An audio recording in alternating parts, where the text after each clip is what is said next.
sadari ada maksud Tuhan memberikan visi yang besar itu kepada saudara. Amin, saudaraku.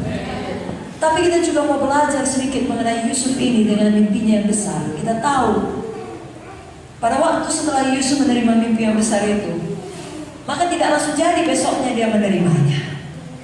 Ada jangka waktunya, ada prosesnya. Demikian juga kita. Malam ini kita nyalakan kembali.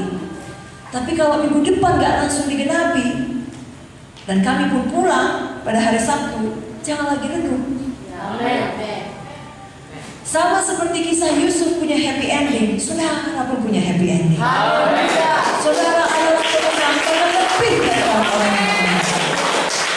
Kalau Yusuf ditolong Tuhan, padahal itu adalah perjanjian lama di mana Roh Kudus tidak dicurahkan kepada semua orang, apalagi kita di dalam perjanjian baru.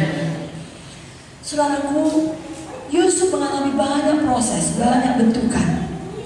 Kita sebagai anak-anak Tuhan, jangan takut dibentuk oleh Tuhan.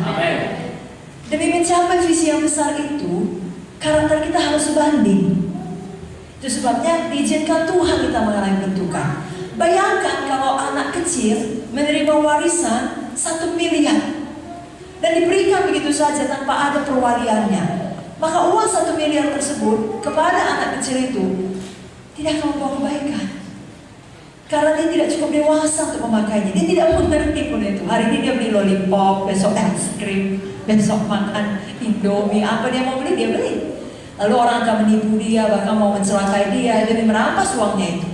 Tapi kalau uang sebesar itu diberikan kepada seorang yang sudah dewasa, yang sudah lama bekerja, maka itu uang sangat banyak manfaatnya. Dia tahu bagaimana menginvestasikannya, dia tahu bagaimana untuk menolong pekerjaan Tuhan, dia tahu bagaimana untuk mempersiapkan bagi generasi berikutnya, dan seterusnya. Demikian saudara dan saya, Tuhan berikan visi yang besar, lalu terjadi banyak proses, ada jangka waktu sampai itu digenapi. Jalani dengan sukacita, karena itu semua berguna untuk membentuk kita, sehingga kita cukup dewasa, tidak justru hancur oleh keberhasilan kita pada waktu kita sampai pada visi yang besar itu. Sama seperti Yusuf, ada beberapa ujian yang dihadapinya, barulah dia akhirnya sampai pada kegenapan visinya.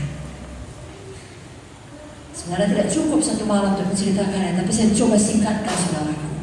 Ujian yang pertama yang dialami Yusuf adalah, kita sebut saja ujian pengkhianatan.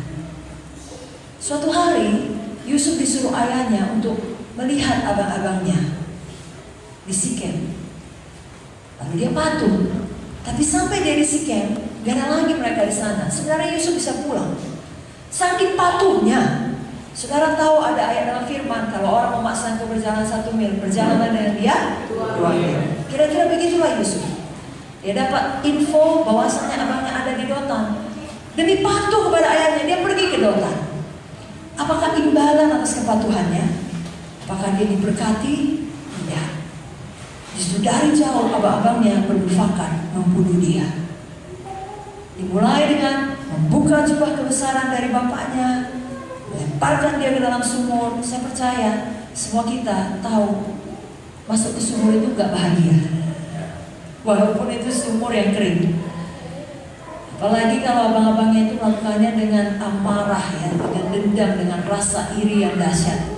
Saudara bisa bayangkan betapa anak muda ini bingungnya, campakkan ke dalam sumur, berteriak-teriak, menangis, minta tolong dikeluarkan. Tidak tahu kenapa abang-abangnya begitu membenci dia, membunuh dia. Apakah akan dilempari dia dengan batu? Apakah dibiarkan tersiksa, mati kelaparan? Apa akan terjadi dengan hidupnya? Itulah dia alami Yusuf.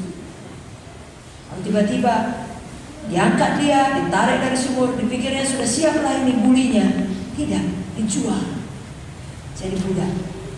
Dari seorang anak manja yang begitu dikasihi ayahnya, dalam sekejap mata berubah menjadi seorang budak oleh kebencian saudara-saudaranya. Tapi Yusuf tidak menyimpan kebaikan. Bapak Ibu Saudara, semua kita pernah disakiti dalam hidup ini, dan semua kita pun pernah menyakiti orang, karena kita tidak sempurna. Bahkan di dalam gereja, dalam tubuh Kristus sekalipun akan ada gesekan-gesekan. Beberapa dilakukan dengan tidak sengaja, sayangnya beberapa dilakukan dengan sengaja. Kalau hal itu jadi pada saudara, pilihlah untuk mengampuni. Kurang kuat amennya. Pilihlah untuk lulus ujian pengkhianatan. Karena kalau kita menyimpan kebencian dan dendam, itu hanya menyakiti diri kita sendiri. Kalau kita berkata, aku akan mengampuni dia, kalau dia minta maaf lebih dahulu, mungkin sampai Yesus datang, dia tak akan minta maaf. Kenapa? Karena dia merasa dirinya yang benar. Kalau saudara tersiksa, saudara tidak sampai pada panggilan Tuhan. Jangan demikian. Dalam Kejadian 39 ayat 2, ketika Yesus sudah dijual kepada pedagang saudagar Ismail, lalu mereka menjualnya lagi ke Mesir, sampai lagi landing di rumah Potifar, Alkitab menuliskan Allah menyertai dia, sehingga dia berhasil dalam apa yang dikerjakannya. Saya yakin kalau Yusuf menyimpan dendam, Tuhan tidak menyertai dia. Karena Tuhan tidak pernah memaksa siapapun. Karena dia melepaskan pengampunan,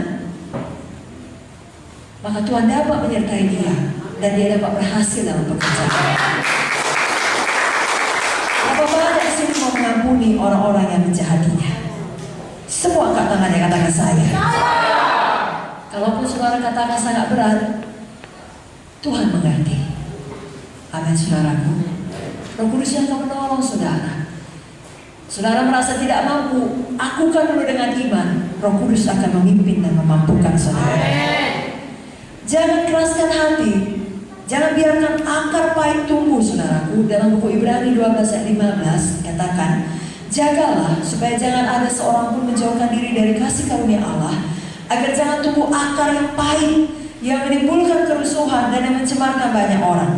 Kalau seorang tidak mau mengampuni, dapat tumbuh akar yang pahit. Kenapa? Karena ketika dia disakiti, dia terus merasa tersakiti. Biasanya orang yang tersakiti akan menyakiti orang lain lagi.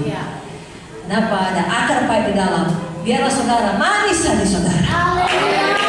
Menang atas ujian pengkhianatan. Haleluya.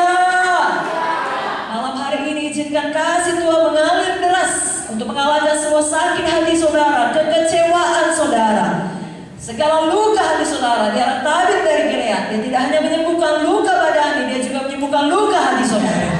Bawa pada Tuhan, izinkan dia pulihkan saudara.